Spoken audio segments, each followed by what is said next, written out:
हे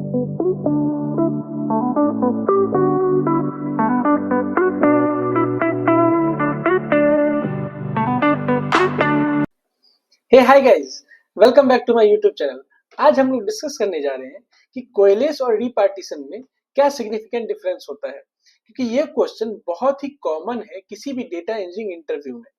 तो चलिए इसको अनरैप करते हैं और ये समझेंगे कि रीपार्टीशन और जो हमारा कोएलेस है वो किस सिनेरियो में, किस यूज केस में अपन इस्तेमाल करते हैं। तो चलिए इन बातों को समझते हैं।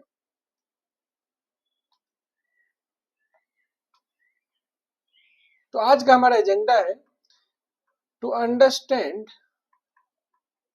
रीपार्टीशन एंड कोएलेस और ये कब इस्तेमाल होता है।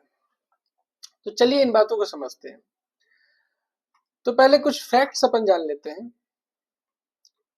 फैक्ट नंबर 1 क्या है कि रीपार्टीशन जो होता है, रीपार्टीशन का काम है नंबर ऑफ पार्टीशन को इंक्रीज करना और डिक्रीज करना, ये दोनों कर सकता है।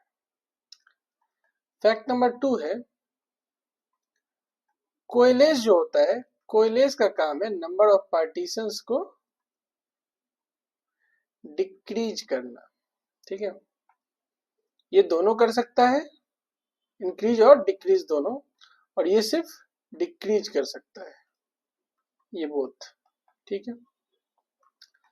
फैक्ट नंबर 3 क्या है कि रीपार्टीशन में डेटा सफलिंग होता है। ठीक है, डेटा सफलिंग का मतलब कॉस्टली ऑपरेशन है कि दो नोड है तो दो नोड के पास दोनों में दो दो पार्टीशन है, तो बिटवीन द नोड्स डेटा सफल होगा रीपार्टीशन में। कोएलेस में नहीं होता है। कोएलेस में क्या होता है, डेटा सफलिंग नहीं होता है। ठीक। फैक्ट नंबर 4 क्या है कि अगर मुझे नंबर ऑफ पार्टीशन इंक्रीज करना है तो अपन जाएंगे रीपार्टीशन पे, अगर मुझे नंबर ऑफ पार्टीशन डिक्रीज करना है तो अपन यूज करेंगे कोएलेस को। अच्छा, ये सारे फैक्ट्स है हमारे पास। अब ये दोनों करते क्या है, तो करते ये है भाई कि अनइवन पार्टीशन जो है हमारा, अनइवन पार्टीशन होगा।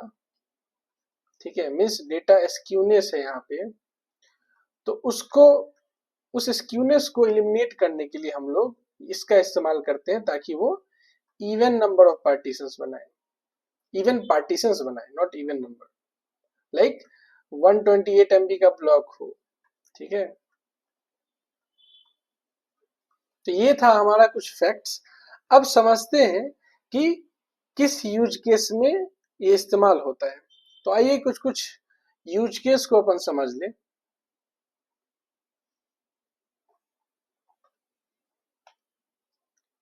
आपको ये जो फैक्ट्स है वो कहीं पे भी आपको मिल जाएगा, हर एक इंसान ये आपको बता देगा ऐसे होता है ऐसे होता है, ये फैक्ट्स थे। अब चलिए समझते हैं कि मान के चलो कि हमारे पास 8 TB का डेटा अवेलेबल है। ठीक है, हमने पार्टीशन किया और इस पार्टीशन करने के बाद हमारे पास सपोज करो 40 पार्टीशंस बने, 40 पार्टीशंस बने, और हमारे पास जो कोड्स अवेलेबल है, ठीक है, वो हमारे पास सपोज करो 80 कोड अवेलेबल है अभी। ठीक है, 80 कोड अवेलेबल है और कुछ हमारे पास डेटा नोड है। ठीक है, अब आपको पता है 40 पार्टीशंस का मतलब 40 टास्क। ठीक है, और एक टास्क जो है एक कोड पे चला जाएगा, तो मीन्स इसके लिए 40 कोड ही चाहिए।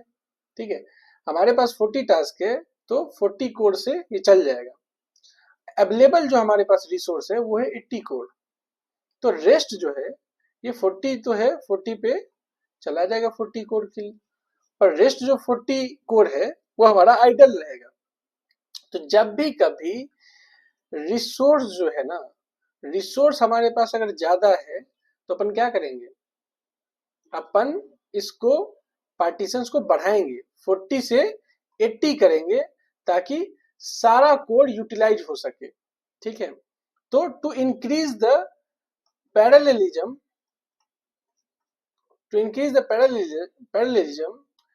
we will repartition it into 80 blocks। आपने देखा इस केस में कि जब हमारे पास कम पार्टीशन होगा तो 40 कोड आइडल रहेगा और ये इफिशियंट नहीं होगा, तो अंडर यूटिलाइजेशन ऑफ रिसोर्स हुआ इस केस में। ठीक है, आपने समझा कि यहाँ पे हमको इंक्रीज करना पड़ेगा partition to increase the efficiency of our resource, to eliminate the under utilization. ठीक है, अब सपोज करो ना कि एक काम है, एक काम को 40 लोग कर रहे हैं। जब हमारे पास 80 का अवेलेबल हमारे पास है रिसोर्स अवेलेबल, तो यही काम अगर 80 लोग करेंगे तो काफी जल्दी होगा। तो why not utilize all those resources which are available to us. तो एक केस तो हमारा ये है। अब चलते हैं सेकेंड केस पे। हमने देखा कि इंक्रीज करना कब होता है, जब हमारे पास रिसोर्स की अवेलेबिलिटी होती है। अच्छा, अब हमको समझना पड़ेगा कोयलेस कब करते हैं। देखो हमारे पास सपोज करो 40 पार्टीशन है हमारे पास। ठीक, अब हमने क्या किया, 40 पार्टीशन है, हमने सारे पार्टीशन पे डेटा फ्रेम डॉट हमने फिल्टर लगाया। ठीक, फिल्टर लगाने से क्या होता है कि जो जो डेटा अवेलेबल है हर एक पार्टीशन में, उसमें से कुछ ही रिकॉर्ड अब बचेगा। ठीक है, तो जब ये 128 MB का हमारे पास ब्लॉक था, देखना, तो ये सारा कुछ ट्रांसफॉर्म होके कोई 40 MB का हो जा रहा है, हो सकता है कोई 10 MB का ब्लॉक हो जाए, क्योंकि कुछ ही रिकॉर्ड्स हम लोग ले रहे हैं, बाकी को एलिमिनेट कर दे रहे हैं। ये 30 MB का हो सकता है। ठीक है, तो अब देखना बहुत सारा स्पेस यहाँ एम्प्टी हो गया, इसको बोलते हैं अपन स्पार्स डेटा। स्पार्स डेटा का मतलब बहुत एम्प्टी है, ब्लॉक्स हमारा एम्प्टी हो गया। ठीक है, तो आइडियली जो साइज होना चाहिए ब्लॉक का वो 128 MB होना चाहिए। अच्छा, स्पार्स हो जाएगा तो इससे क्या मतलब हुआ।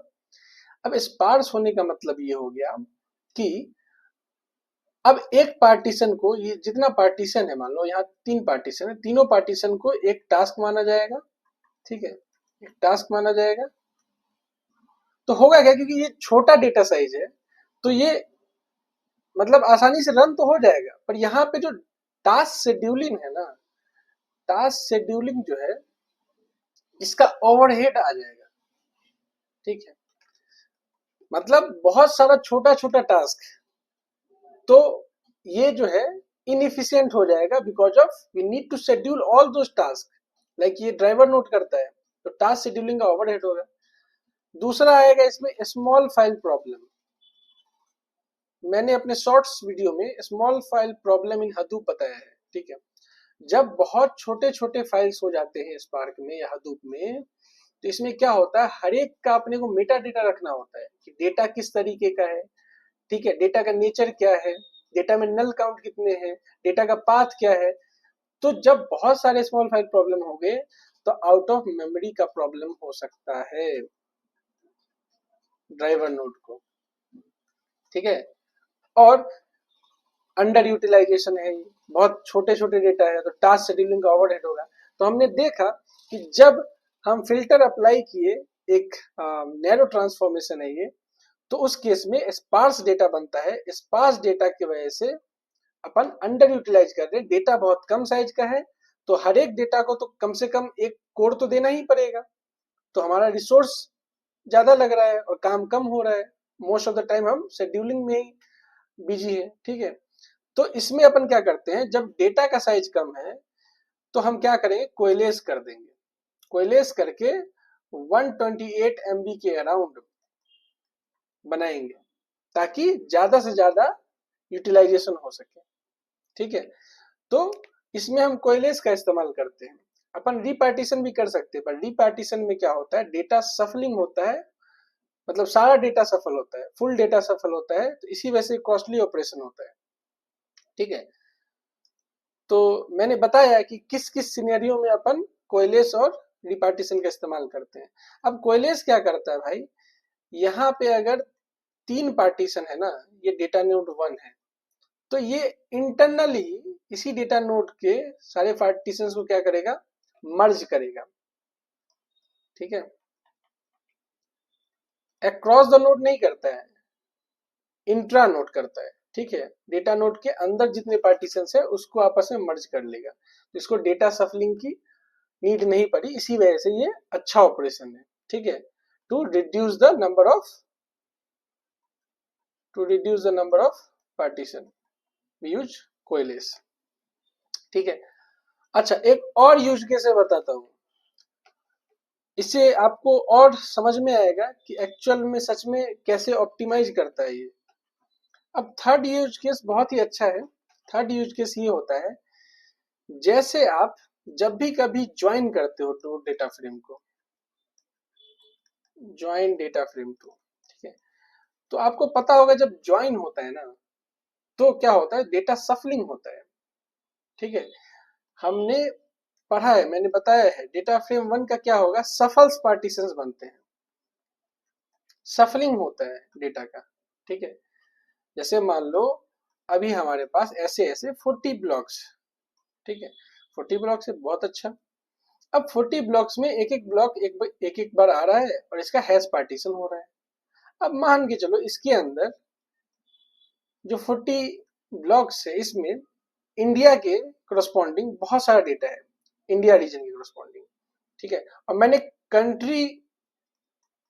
कंट्री फीचर को लेके मैंने क्या किया, हैशिंग किया, तो इंडिया वाला जो डेटा है ना वो बहुत ज्यादा है, तो इसमें आ जाएगा। बाकी जो अलग अलग देश के हैं, यूके, ठीक है, यूएसए, जैसे मेरा प्रोडक्ट है मैंने बनाया है, वो इंडिया में काफी पॉपुलर है, जैसे फिजिक्स वाला तुम समझ लो, लोग ज्यादा इंडिया से देख रहे हैं, बाकी देश से कम देख रहे हैं। तो जब ये डेटा का डिस्ट्रीब्यूशन होगा तो इसमें क्या होगा, ये अनइवन डेटा बन जाएगा, डेटा स्क्यूनेस आ जाएगा, क्योंकि हम हैश पार्टीशन बना रहे हैं इन केस ऑफ ज्वाइन। इसी वजह से जब ये डेटा स्क्यूड हो जाएगा तो क्या होगा, यही हमारा एक पार्टीशन बनेगा, ठीक है। अब मान लो 40 पार्टीशन बना, सपोज करो। अब 40 पार्टीशन में एक पार्टीशन बहुत बड़े साइज का है, सबको एक एक कोड मिलेगा। अब ये सारा कहाँ जाएगा, एक एक कोड पे रन हुआ। अब इसका डेटा बड़ा है, ये बहुत टाइम लगेगा, बाकी सब ऑलरेडी कंप्लीट हो जाएगा, तो इससे क्या हुआ, बाकी ये सब आइडल हो जाएगा रिसोर्स, और ये चलता ही जाएगा। तो हमको ऐसे नहीं करना है कि 40 कोड है तो 40 कोड में एक एक बहुत ज्यादा यूज हो रहा है, बाकी सब आइडल बैठा है, तो ये पैरेललिज्म तो हुआ ही नहीं। स्पार्क का काम ही है पैरेललिज्म इंप्रूव करना, ठीक है। तो ये आपने समझा कि जब अपन वाइड ट्रांसफॉर्मेशन लगाते हैं, जैसे ज्वाइन हो गया या ग्रुप बाय हो गया, जहां पे डेटा सफलिंग होगा और डेटा अनइवन है, डेटा अगर डेटा में स्क्यूनेस है तो हैश सफल होने के बाद भी वो स्क्यूड डेटा बनेगा। और इसी वजह से जब भी अपन ज्वाइन करते हैं या फिर कोई वाइड ट्रांसफॉर्मेशन लगाते हैं तो उसके बाद अपने को रीपार्टीशन करना चाहिए, ताकि जो हमारे पास अनइवन पार्टीशन बना है वो इवनली डिस्ट्रीब्यूट हो जाए। जैसे मान लो यहाँ अभी 40 पार्टीशन था जो कि अनइवन था, उसके बाद इवन डिस्ट्रीब्यूट होके 25 पार्टीशन बना देगा, ठीक है। तो ये क्या हुआ, आपने समझा यहाँ पे इस केस में कि अंडर यूटिलाइजेशन ऑफ रिसोर्स हुआ। तो जब भी आप कभी वाइड ट्रांसफॉर्मेशन लगाते हो, अब जैसे मैं एग्जांपल देता हूँ ग्रुप बाय का, यहाँ पे सारा डेटा इवन पार्टीशन था, ठीक है, और अपने को ग्रुपिंग करना है किसी बेसिस पे, जैसे मैंने एग्जांपल दिया था कि कंट्री के बेसिस पे, या फिर पार्टीशन करना है। सपोज करो आप पार्टीशन लगा रहे हो एसक्यूएल क्वेरी में, तो पार्टीशन जब हम करते हैं तो यही करेंगे ना कि इंडिया का डेटा जो था इंडिया कंट्री का वो यहाँ जा रहा है, वो यहाँ जा रहा है, फिर पार्टीशन ऐसे ही होगा, तो उस केस में फिर ये स्क्यूनेस आ जाएगा, ठीक है। तो आई होप कि आप समझे होंगे कि कैसे रिपार्टीशन और कोएलेस ऑप्टिमाइज करता है, ताकि जो नेचर है हमारे स्पार्क का वो इंटीग्रल रहे, वो चेंज ना हो, ठीक है। तो मिलते हैं फिर नेक्स्ट वीडियो में, and please do like, share and subscribe so that I can make new videos for you guys. Thank you. Bye bye.